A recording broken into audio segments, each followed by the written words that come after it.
सीताराम हरि ओम पुनंदु महादेव गणा पुनंदु मनसः देवा पुनंदु विश्वभूतानि जातवेदो हुदागणा ओम पवित्रवा सर्वावसाङ्गदेविगा या सुमृत पुण्डरीकाक्षं जावायाभ्यान्त्रास्ति नाथ पुण्डरीकाक्षा नाथ पुण्डरीकाक्षा पुण्डरीकाक्षा हस्ते चतुष्बाण गृहीत्वा पुराण पुरुषोत्तम ध्यान हे राम पुरुषोत्तमा नारायण केशवा गोविंद गुरुराध्वजा गुरुनिधि दामोदरा माधवा हे कृष्ण रघुपते सीतापते श्रीपते वैकुंठाधिपते चराचरपते लक्ष्मीपते पाहि मां लक्ष्मीपते पाहि मां ओम पूर्वजा श्री प्राण पुरुषोत्तमाय नमः ध्यानार्थे सर्वोपचारार्थे गंधाचूर्णं समर्पयामि। थोड़ा ध्यान यहाँ रखो, हाँ छोड़ो अभी बालकों। व्यासाय विष्णुरूपाय व्यासरूपाय विष्णवे नमो वै ब्रह्मनिधये वसिष्ठाय नमो नमः नमोऽस्तु ते व्यास विशाल बुद्धे फुल्लारविन्द यदपात्र नेत्रे येनात्वलाभा रततोलपूर्ण प्रज्वालितो ज्ञानमयो प्रदीपः ओम पूर्वशास्त्री व्यासार्मा ध्यानार्थे सर्वोपचारार्थे गन्धाचूर्णं समर्पयामि। चत्वारि जलं चिदेव हरिः ओम पादो वाचं हस्तो वर्गं मुखे आचमनीयं सर्वाङ्गे स्नानीयं जलं हरिः ओम गङ्गे चैव यमुने चैव गोदावरी सरस्वती नर्मदे सिन्धु कावेरी जलेऽस्मिन् सन्निधं कुरु सुपूतस्नानं समर्पयामि सुपूतस्नानं तु गन्धानुलेपनं श्रीखण्डनं चन्दनां देव्यां गन्धाढ्येश मनोहरा लेपनं सुराश्रेष्ठ चन्दनां प्रतिगृह्यता चन्द्रं समर्पयामि चन्द्रान्ते पुष्पं पुष्माल्यं समर्पयामि पुष्माल्यान्ते दीपे दीपे बुधेया साज्यं च वरदसंयुक्तं वाहिनां योजितं मया दीपं गृहाण देवेश त्रिलोकतिमुरावः दीपं दर्शयामि दीपान्ते सिद्धदेवहस्तोपचालने प्रार्थे नैवेद्य तदीयां विष्णुगोविन्द तुभ्यमेव समर्पये गृहाण सोमुखो भूत्वा प्रसीद परमेश्वर नैवेद्यं निवेदयामि नैवेद्यान्ते पञ्चवाडं जलं च वेदा ॐ प्राणायामदानाशां ध्यानाशां समानाशां मध्ये मध्ये पाणि धराभूष्णमस्तोपचारं मेघाङ्गाचमनीयं जलं समर्पयामि। ॐ दुतं दुतरादानं दुतपूर्वां व्यासदक्षिणा तदग्निर्वै सकर्मणः सुदेव्ये गोमोदपदा द्रव्यश्रां समर्पयामि शान्ति मन्त्रपुष्पाञ्जलिं ह्रीं दुग्नेन दुग्नमयजन्त देवास्तानि धर्माणि प्रथमान्यासन् हेहनाग महिमानः स्वचन्द्रोतपूर्वे साध्याः सन्ति देवाः मन्त्रपुष्पाञ्जलिं समर्पयामि।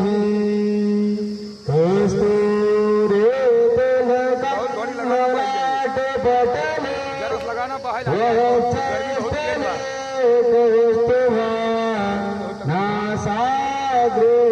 नासाग्रमोतिकं करतले वेणु करे गांगरा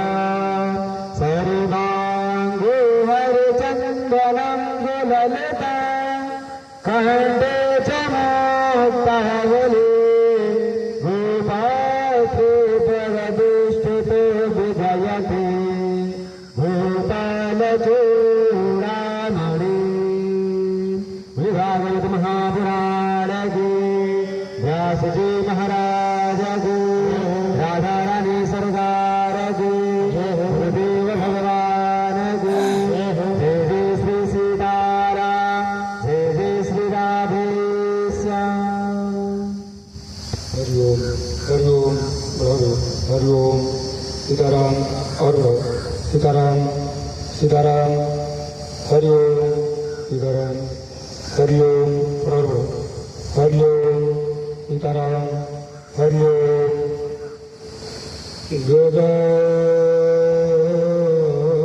गजाननं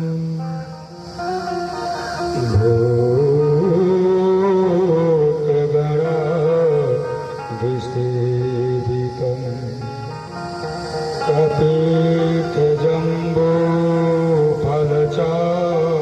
कपीठजम्बूफलचारुभक्षणम् उमासुतं शोकविनाशकारिकं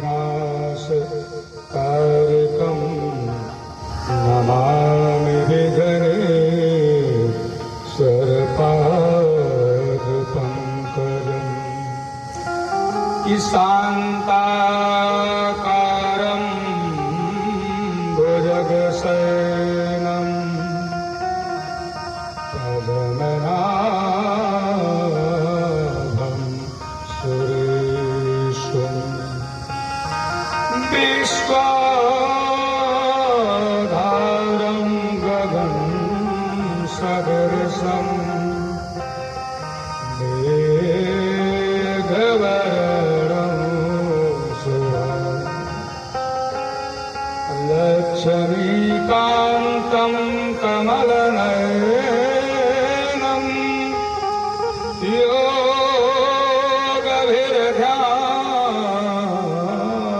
योगभिर्ध्यानगम्यं वन्दे विष्णु भवभयहरणं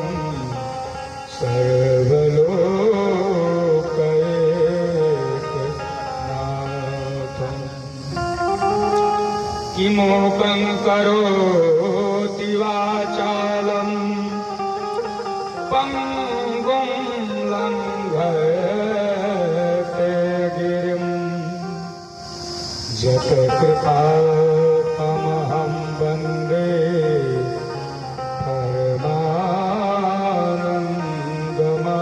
परमानन्दमाधवम् त्वमेव माता च पिता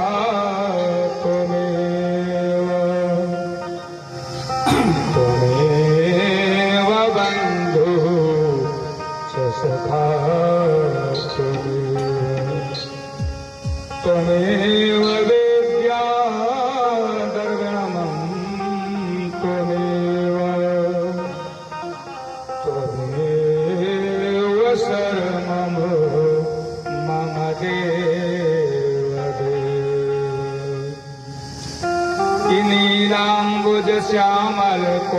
नीलाम्बुजश्यामलकोमलाङ्गं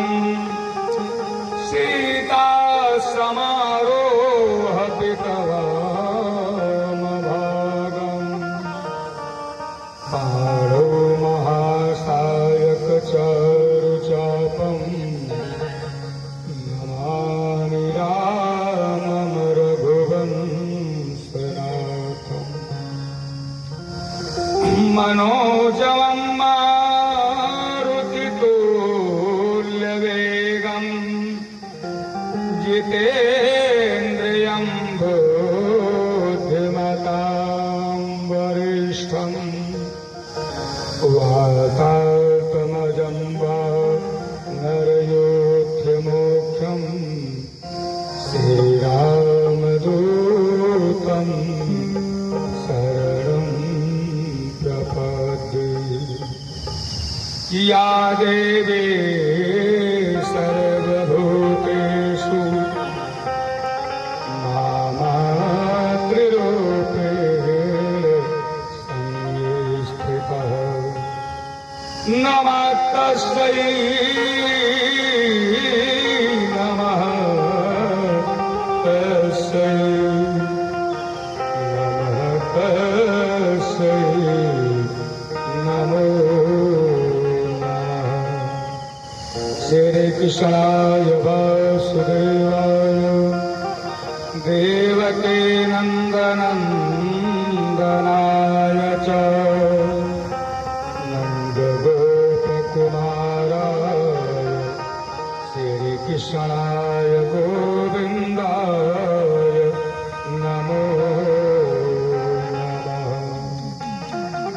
गङ्गातरङ्गरमणीये जटाकलापम् गौरी निरन्तरविभूषितवामभागम् नारायण प्रियमदङ्गमदापहारम् वाराणसीपुरपतिं भज श्रीविश्वनाथम्।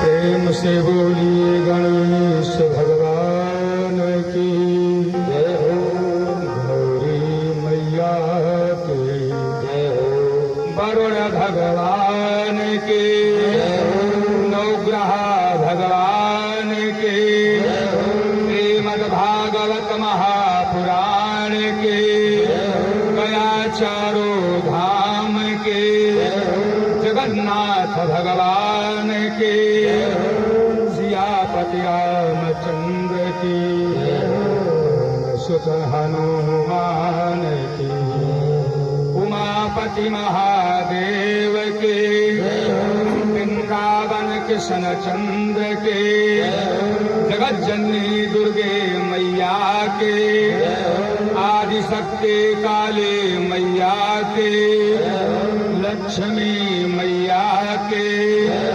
सरस्वती मैया की मैहर धाम के शारदा मैया के अयोध्या धाम के रामचारो भैया के सरदो संसीता मैया के राम देवता के स्थान देवता की कुल देवी देव की सदानवीर बाबा महाराज की और बाबा चौधरी बाबा की अपने अपने माता पिता की अपने अपने गुरु गोविंद भगवान की सर्वदेवी देव की जय जय श्री सीताराम।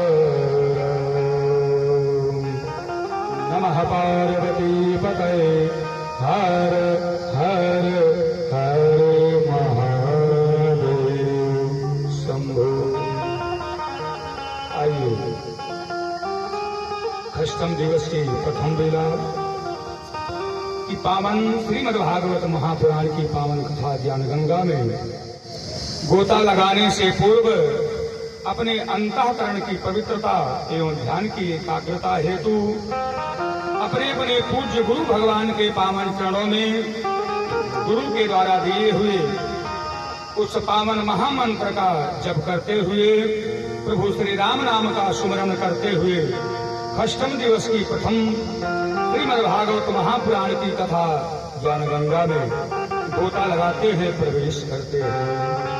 बोलिए गुरु गोविंद भगवान की गुरुर् ब्रह्मा गुरुर्विष्णु गुरुर्देवो महेश्वर गुरुर् साक्षात् परब्रह्मा तस्मै श्री गुरवे नमः। बोलिए गुरु गोविंद भगवान की जय।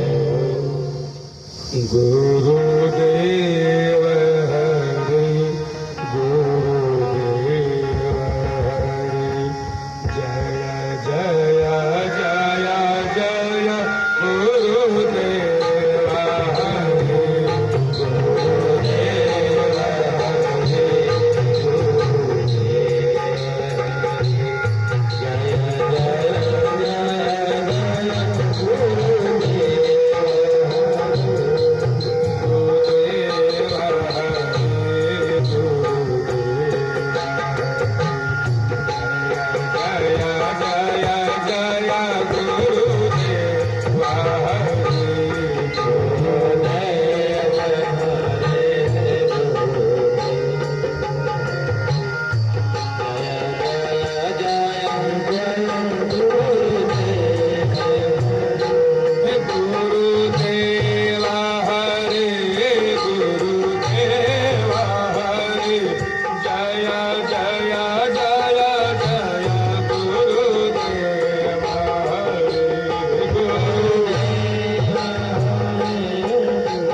श्रीमद्भागवत महापुराण के आदि शक्ति काली मैया की। रात्रि की कथा में कल गोविंद भगवान कृष्ण कन्हैया लाल के पावन जन्मोत्सव के आनंद में सभी भक्तगण बड़े आनंद उत्सव में मगन हैं। भगवान कृष्ण कन्हैया लाल गोविंद भगवान ने कंस के काल कोठरी में वसुदेव और देवकी के सामने साक्षात अपने नारायण रूप में प्रकट हुए। वसुदेव और देवकी से कहा, तुमने तपस्या करके मुझ जैसा सरीखा पुत्र का वरदान मांगा था। मैंने सोचा कि अपने समान कहां से खोजने जाऊं, इसलिए वह तुम्हारे वरदान को पूरा करने का समय आ गया है। अब मैं बाल स्वरूप ग्रहण करके और जैसे आप लोगों को हमने वरदान दिया था, उसी प्रकार से हमारे दो भक्त जो कि गोकुल में इस समय विद्यमान हैं, नंद और यशोदा, उनको बाल लीला का सुख पहुंचाने का वरदान प्राप्त किया है। तो उनको बाल लीला का सुख प्रदान करके पुनः मैं मथुरा आऊंगा और महाकंस के त्रास को मिटाकर, उसके अनाचार, पापाचार, दुराचार, अत्याचार को मिटा करके पुनः इस धरती पर, पृथ्वी पर धर्म की स्थापना करूंगा। इसलिए किसी भी तरह से रात ही रात में मुझको गोकुल पहुंचा देना। और यूं कहा करके भगवान नारायण अपने चतुर्भुज को छोड़ करके अपने बाल शिशुली रूप में आए। बोलिए बाल कृष्ण भगवान की जय हो। रात्रि में विस्तार से कथा आप लोगों ने सुना, को वे आनंद उत्सव भी मनाया भगवान कृष्ण कन्हैया लाल के जन्मोत्सव का। भगवान कंस ने तो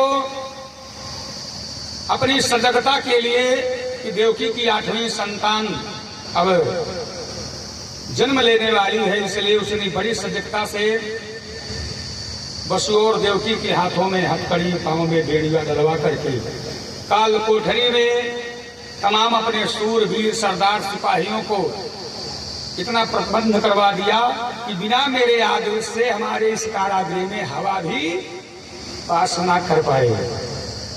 लेकिन जैसे ही नारायण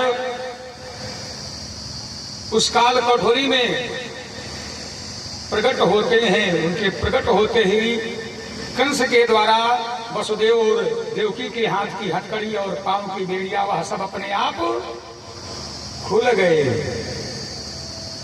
और खुले क्यों ना, जो संसार के समस्त प्राणियों के भव बंधन को काटने वाले हैं, नाम लेत भव सिंधु सुखाई, जिनका नाम लेने से ही मात्र सारे जीवन के भवबंधन कट जाते हैं, और साक्षात नारायण सामने हो तो फिर इस संसार के लोहे की जंजीरें बंधन की कौन सी विशाख है।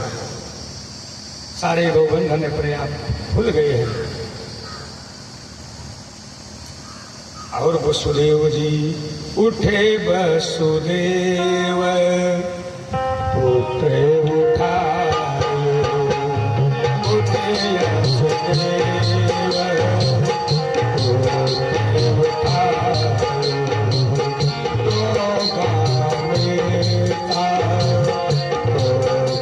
था, दो गावे था।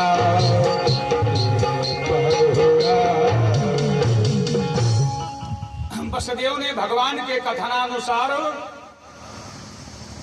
अभी अभी नवजात शिशु के रूप में जो कृष्ण कन्हैया गोविंद भगवान ने अपना बाल स्वरूप ग्रहण किया है, उनको उठाया और एक टोकरी में रख लिया।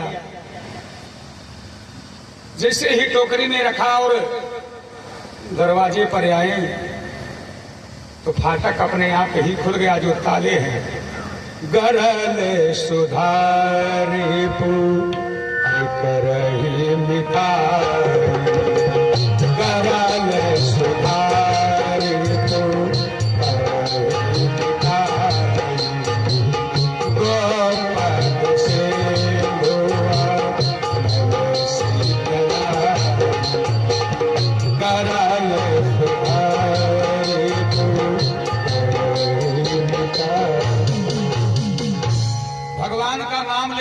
तो मीरा ने विष के प्याला भी ग्रहण कर लिया था, लेकिन कुछ नहीं दिया। ऐसे भवबंधन विनाशक गोविंद नारायण जहां पर हो वहां पर कौन सा थाला। सारे जितने कंस ने अपने पहरेदारों को सचेत करवाया था, सब गोविंद भगवान की इच्छा से योग माया ने सब पर अपना प्रभाव जमा दिया है। अब योग माया की ही कृपा है भैया, जो हम लोग कथा गा रहे हैं, कथा सुन रहे हैं। जरा से योग माया देवी मैया इस स्वरूप दिला कर देती है, फिर बेचारा यह शरीर भले कितना भी सुंदर क्यों ना हो, लेकिन बावला है। चाहे कथा हो रही हो, चाहे कोई मर गया हो, चाहे कोई विवाह हो रहा हो, शरीर बावला हो जाता है। सब योग माया की ही दया है, कृपा है मैया शारदा की। बोली शारदा मैया की जय।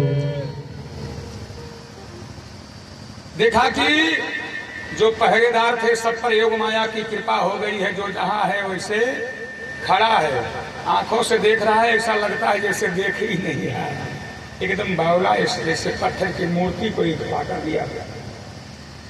और वसुदेव कृष्ण कन्हैया लाल गोविंद को उस टोकरे में रख करके और जैसे ही उस काल कोठरी के बाहर निकले तो देखते हैं कि चारों तरफ केवल अंधेरा ही अंधेरा है। भादों की वह अंधेरी रात, रोहिणी नक्षत्र, बुधवार दिन, आकाश में बिजलियां ऐसी कौध रही थी, ऐसी कौध रही थी, चमक रही थी, जैसे हम लोग जब कोई मांगलिक उत्सव होता है तो आतिशबाजी करते हैं, उसी प्रकार से बिजलियां चमक चमक करके ऐसा लग रहा था, कौध रही थी, जैसी रोए आतिशबाजी के रूप में भगवान कृष्ण कन्हैया लाल गोविंद के स्वागत कर रही हूं। जैसे हम लोग जब खूब प्रसन्न होते हैं किसी मांगलिक उत्सव पर फूलों की वर्षा करते हैं, वैसे इंद्र देवता प्रसन्न है। ऊपर से रिमझिमी बूंदों में ऐसा लगता है जैसे सारे देवता पुष्प की वर्षा कर रहे हैं। भादों की काली अंधेरी रात, कुछ दिखाई नहीं पड़ रहा है, चारों तरफ एकदम सुनसान है। वसुदेव सोच रहे हैं अपने मन में कि किस तरह से मुझे यह मार्ग मिलेगा, कहाँ जाऊंगा, किस तरह से लेके जाऊंगा। लेकिन मन में दृढ़ निश्चय है, विश्वास है कि राम कार्य के लिए चाहे जो हो जाए, चाहे तो आज अपने प्राण भी क्यों ना चले जाएंगे, जो होगा सो देखा जाएगा। और लेकर के पहुंच गए हैं यमुना मैया के किनारे। अब यमुना उस पार गोकुल है, दूर तक देख रहे हैं, ना कोई आधी रात को ना कोई नाव है, ना कोई नाविक है कि जिससे उस पार हो जाए। विचार करते हैं कि तैरना भी नहीं आता है, अब मैं करूं तो क्या करूं। और जैसे ही यमुना मैया के किनारे पहुंचे हैं, जो यमुना मैया की धारा बड़े वेग से बह रही थी, वह और ऊपर की धारा वेग उफान पे आ गई हो यमुना मैया। वैसे भी इन दिनों में चाहे यमुना मैया हो, गंगा मैया हो, सरजू मैया हो, या मढ़ा मामा की ही सावन भादों के महीने में इनकी शोभा कुछ और ही होती है कि जिधर नजर डालोगे उधर केवल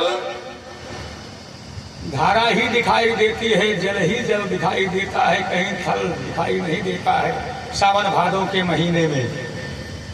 और जैसे ही वसुदेव जी लेकर के कृष्ण कन्हैया लाल गोविंद को यमुना मैया के किनारे पहुंचे हैं, जो भी कुछ नीचे बह रही थी, जैसे वसुदेव को देखा ऐसे और ऊपर को जैसे उफाने लगी, उफान आ गया।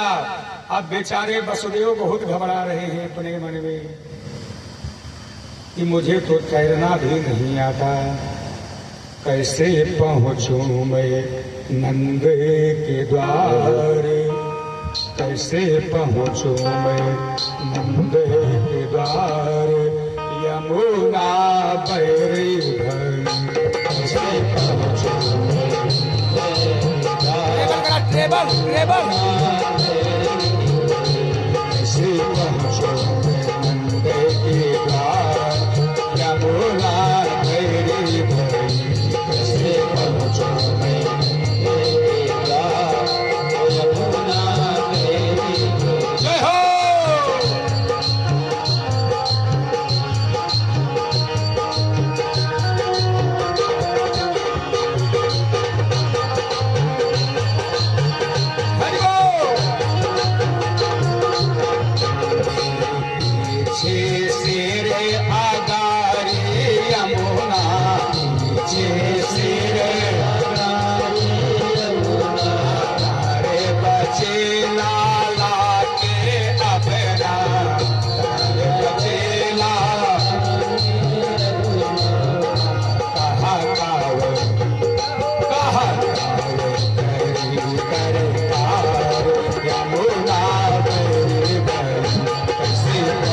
सुन सुनेंगे पियरा अब से मूसला यमुना भैरी से मूसला से पहुँचो मैं नंद के द्वार यमुना भैरी से पहुँचो मैं नंद के द्वार यमुना भैरी। जय हो।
देखा यमुना मैया ने अपनी धारा और ऊपर बढ़ा लिया। जो भी कुछ नीचे बह रही थी, जैसे वसुदेव जी को देखा यमुना मैया की धारा और ऊपर उफान लेने लगी। क्यों? क्योंकि यमुना मैया सोच रही है कि मेरे स्वामी मेरे गोविंद कहीं ऐसे ना चले जाए, इसलिए उनका दर्शन करने के लिए, उनके पैर को पग पघारने के लिए, पैर को धोने के लिए अपनी धारा और बढ़ाया है ऊपर को, कि दौड़ करके पाद प्रक्षालन मैं कर लूं। तो कोई आ जाता है, अतिथि देख उठ के मिले, अतिथि देख उठ के मिले, भरे उरे अगम सुप्रेम, चंचल साधु प्रवीण का सुकर्म यारु यह नेम, अवावत हर से नहीं नैनन नहीं स्नेह, और तुलसी कहाँ न जाइए कंचन बरसेगी। कि जहां पर जाने के बाद प्रसन्नता पूर्वक वो हस्त पूर्वक आपसे दौड़ करके न मिले, तब आपको देख करके और बेचारा वो दुखी हो जाए, तो ऐसे स्थान पर जहां पर आपको देख करके आपका वहां सम्मान न होता हो, जिसके यहाँ गए हो आपको देखकर वो प्रसन्न ना होता हो तो ऐसे स्थान पे नहीं जाना चाहिए, चाहे वहां पर जाने से आपका कितना भी ज्यादा फायदा क्यों ना हो। कंचन माने सोना ही आपको बहुत ज्यादा 2-4 किलो कुंटल 2 कुंटल मिल जाए, लेकिन वह सब निरर्थक है अगर सम्मान नहीं मिला तो। या ते कहत पुकारी के सकल सुनो दय कान, हे मदान गजदान ते बहुदान सम्मान। हाथी सोना चांदी जितने भी हीरे जवाहरात जितने भी संसार के अमूल्य से अमूल्य पदार्थ हैं, सम्मान से बढ़ करके उसकी सम्मान की तुलना कोई नहीं कर सकता है। इसलिए अतिथि देवो भव, सत्य सनातन धर्म कहता है अतिथि देवो भव। कोई भी हमारे आपके द्वार पे आ जाए आगंतुक, चाहे भैया वो आपका पड़ोसी ही क्यों ना हो, ना जाने नारायण किस रूप में आ जाए, तो उससे कैसे मिलना है? प्रेम पूर्वक मिलना है। मान लीजिए आप पहले से किसी बात को लेकर के दुखी हैं, तो उसके सामने जैसे वो आए कैसे अपना कुछ मान लीजिए आप सहायता के लिए आया हो, तो पहले आप उसके सामने अपना रोने लगे हैं, तो बेचारा जिस आशा को लेकर के आया है विश्वास करके उसका विश्वास भी टूट जाएगा। इसलिए आप भले किसी अपने उलझन को लेकर के परेशान हो दुखी हो, लेकिन आने वाले को यह ना लगने पाए कि हमसे ज्यादा परेशान है, इसलिए भैया वो जो अपना बात कहना चाहता हो कह भी ना सके। प्रेम पूर्वक मिलना चाहिए। जो कुछ भगवान ने रूखा सूखा दिया है, जलपान इत्यादि ग्रहण करवा के ही समाचार पूछना चाहिए। रूखा सूखा खाए थे, ठंडा पानी पीव, अवधेत फराई चोपड़ी, मत चावे जीव। यहाँ यमुना मैया के पति देवता कृष्ण गोविंद का पांव पखारने के लिए यमुना मैया ने अपने जल की धारा को वेग को बढ़ाया है कि मैं स्वागत करूं इनका पांव पखार करके। अब इधर वसुदेव बेचारे और डर रहे हैं कि क्या करूं अब, लेकिन मन में निश्चय है कि राम काज के लिए चाहे तो आज इस प्राण की आहुति भी देना पड़ जाए, तो भी मैं राम काज में पीछे नहीं रहूंगा। तो हम लोग भैया भगवान ने हम लोगों को किस लिए जीवन दिया है? काम काज के लिए। तभी तो इतने सुंदर दिव्य कथाओं के बाद भी हम लोग भगवान के भजन कीर्तन पूजन वंदन इत्यादि में बार बार आमंत्रण करने के बाद निमंत्रण करने के बाद भी नहीं पहुंच पाते, क्योंकि जब तक है जिंदगी फुर्सत न मिलेगी काम से, तो कुछ समय ऐसा निकालो प्रेम कर लो राम से।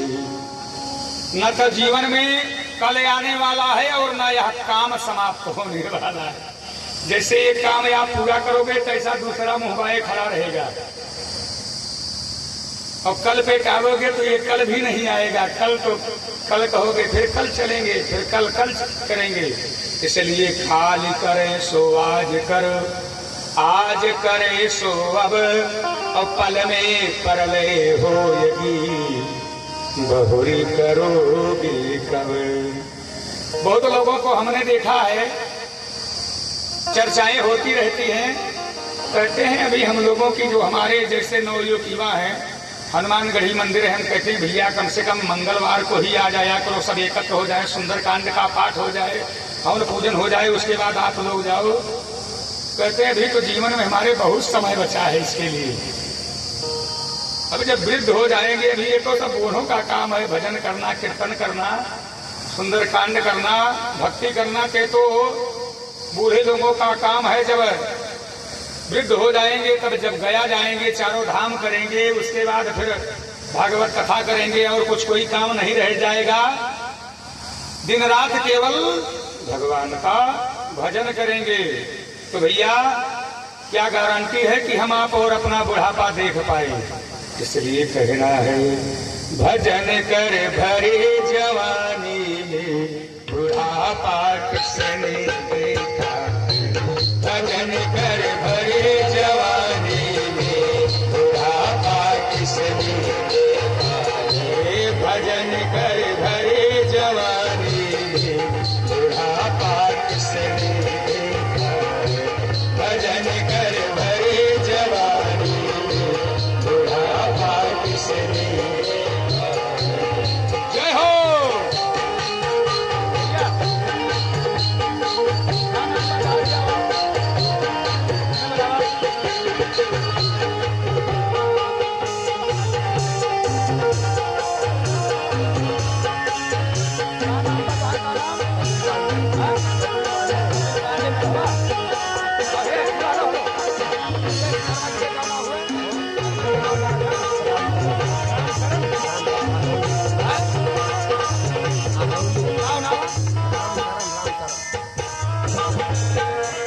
हमारे कपिल देव पांडे बसोहरी मेढ़वा के निवासी है।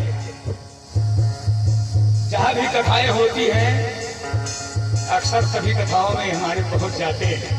अब कल प्रथम सत्र प्रथम बेला की कथा में आए, कहा इच्छा नहीं हो रही है भगवान को छोड़कर जाने की। हमने कहा भैया मत जाइए, जहां हम हैं जहां भगवान है तो वैकुंठ है, है कोई कमी नहीं है। आप भोजन कीजिए, भोजन प्रसाद लीजिए, फिर रात्रि की कथा आनंद उत्सव में भाग लीजिए। और ये रात्रि विश्राम किए हैं तो कब फिर ये चले गए, कब फिर ये लौट करके आ गए। इन्हें भगवान के अखंड चरणों में इनकी प्रीति बढ़ी रहे। भागवत भगवान से मंगल कामना करते हैं। और जो ये मीराबाई की तरह अभी हमारे आपके बीच में नृत्य कर रहे थे अहरौली से, ये भी कथाओं में अक्सर पहुंच ही जाते हैं। मीराबाई राजघराने की राजरानी है, विचार करना। लेकिन कृष्ण की भक्ति ऐसी चढ़ी कि सारा लोक लाज भूल गई और सड़कों पर कृष्ण गोविंद को अपना पति बना करके नाचने लगी और अपना कल्याण कर दिया। बोलिए गोविंद भगवान की जय हो। भजन कर भरे जवानी बुढ़ापा किसने देखा है। भजन कर भरे जवानी बुढ़ापा जय हो।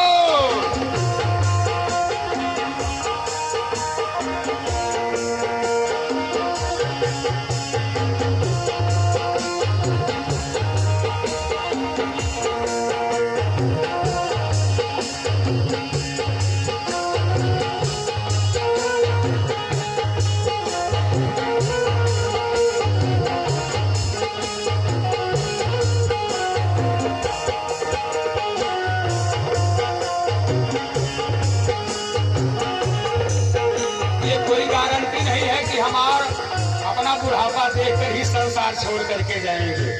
चलिए मान लीजिए भगवान की कृपा है, बुढ़ापा अगर देखकर भी जाते हैं तो भैया अगर जवानी में नहीं कर पाएंगे तो धीरे धीरे जैसे जैसे ये शरीर वृद्ध होता जाता है, एक एक अंग अपने धीरे धीरे जवाब देने लगते हैं। मानो भगवान एक पत्र पर पत्र भेजना प्रारंभ कर देते हैं। सबसे पहला पत्र, ये बाल ही सफेद होने प्रारंभ हो जाते हैं। भैया भजन करो। ये बाल सफेद होने का क्या मतलब है? भजन करो, ज्यादा समय नहीं बचा है। लेकिन हम यहाँ पर हैं, गाय लेते हैं बाजार से और उसके बाद रंग लेते हैं। लेकिन कितने भी लगा लो, कितने भी काले कर लो, भगवान ने तो सावधान आपको कर दिया कि आप भजन करो क्योंकि चलना है। अब तक जो कुछ संसार की ऐश्वर्य संपत्ति थी आपने खूब उसको भोग किया।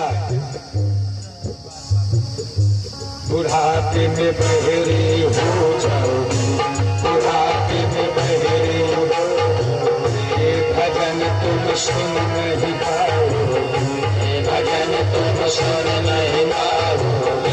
भजन कर मस्त जवानी बुढ़ापा किसने देखा है। भजन कर मस्त जवानी बुढ़ापा किसने जय हो।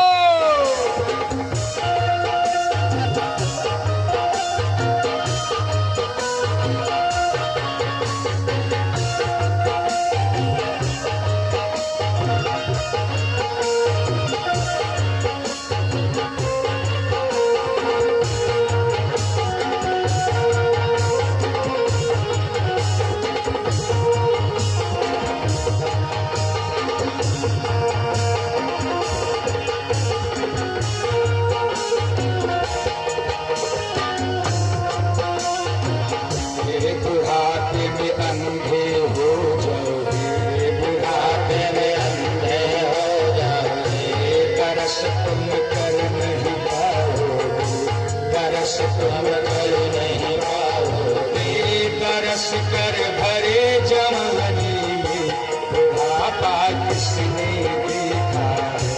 तरस कर भरे जवानी में बुढ़ापा किसने देखा है। भजन कर मस्त जवानी में बुढ़ापा किसने देखा है।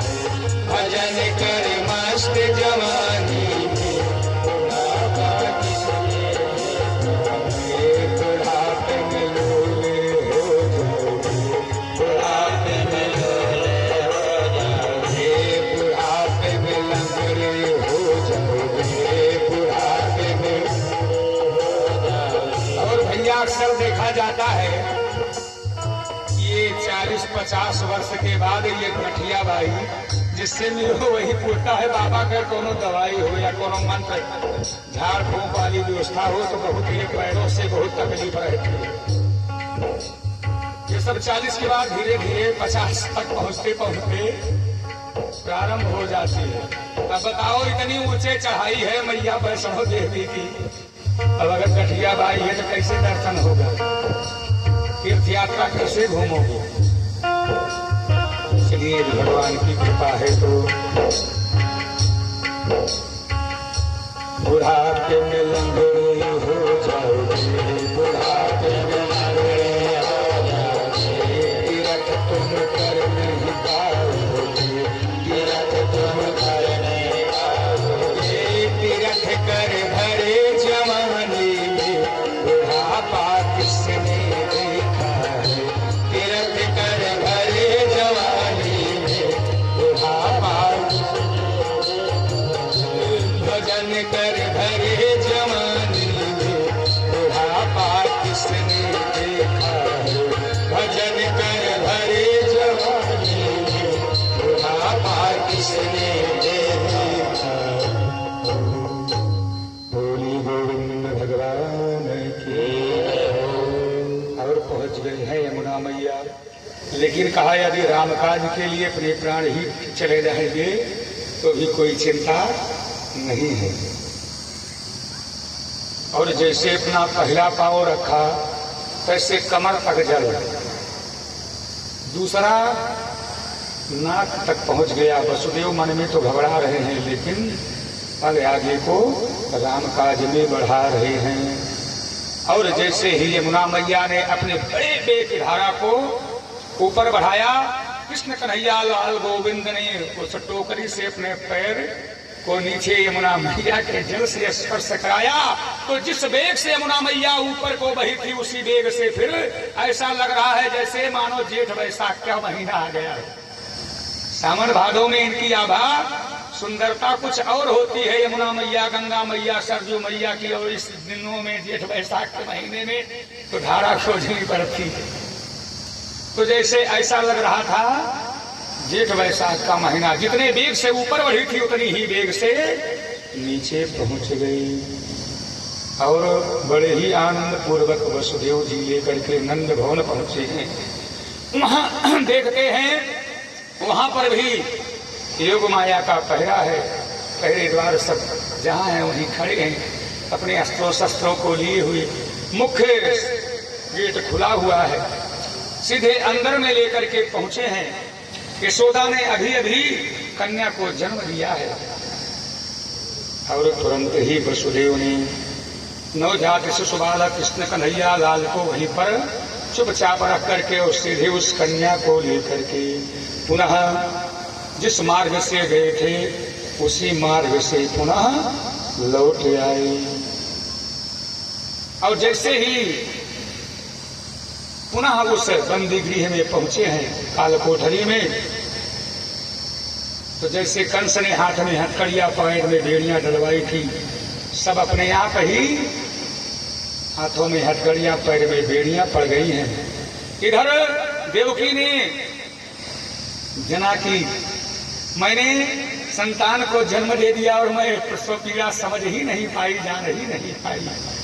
पूरे गोकुल में आनंद उत्सव छा गया। नंद बाबा बड़े ही प्रसन्न हैं क्योंकि आज चौथेपन में भगवान ने कृपा किया है। भादों की नवमी का तब से, भादों की नवमी का तब से शुभ दिखाना कैलाश